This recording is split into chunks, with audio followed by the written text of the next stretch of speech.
I'm making some cabinets for a customer, so I needed a router. I bought this MRC23EVSK from Menards, and in that box is this setup. And I've already unpackaged the wrenches. There's places for wrenches. There's a place for the collet. These are in bags. I bought this separately, a centering thing. It's a little tough to get in and out there, but it won't fall off. Then separately, I bought these template guides. Those template guides this big thing, I suppose, will fit in here. And these will fit in here. And I don't know what fits in here.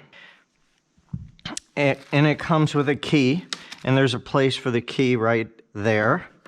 Now, when I get this out, there's 3 big pieces to it. The plunge router, this is the MRF01. MRF, will end up being an important designation in a few minutes.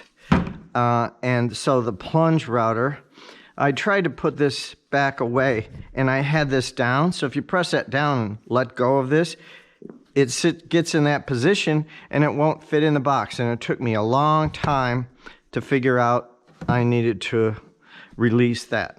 So this motor locks in, and then once it's like that, you can't pull it out to a certain point, and then you have to press this button, and then it comes out.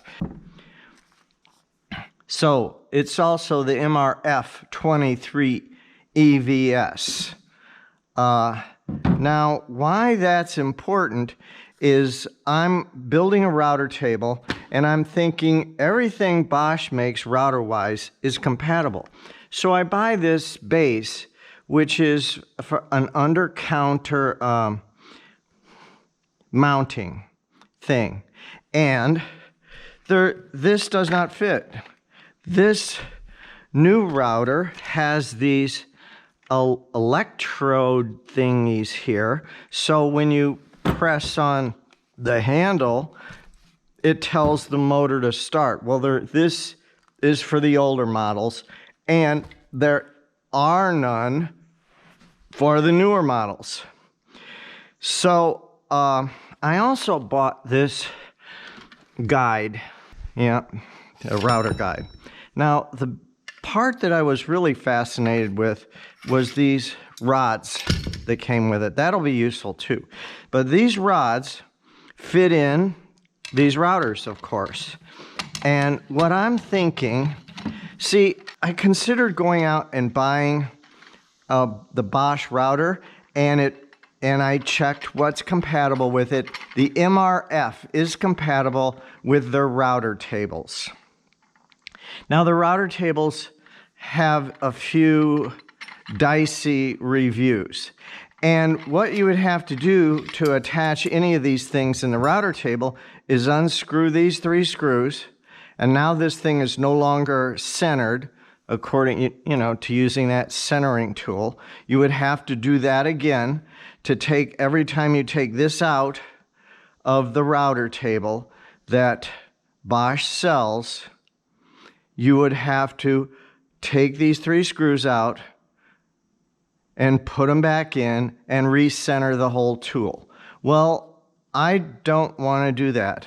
So I'm thinking there's a way that I can put this up in position, thread these rods through, and have that be in the router table base. So all I need to do is pull out rods. Now these are too loose, I think, and the way these are held in here is by a screw that's on the side, and to tighten that screw on the side might be a little difficult. This has the holding screws on the top. So that would be a good situation. But see, if I am able to get away with this, then I'll be able to adjust from the top the depth up and down. Now notice that this under mount thing comes with the same key that this does. So from the top, I should be able to raise this up and down and take it in and out by removing the rods and not have to take these apart every time. So that's what I'm going to be working on today, is designing and building a router table that can house this, and I can move it in and out by simply inserting rods. So that's what's coming up next.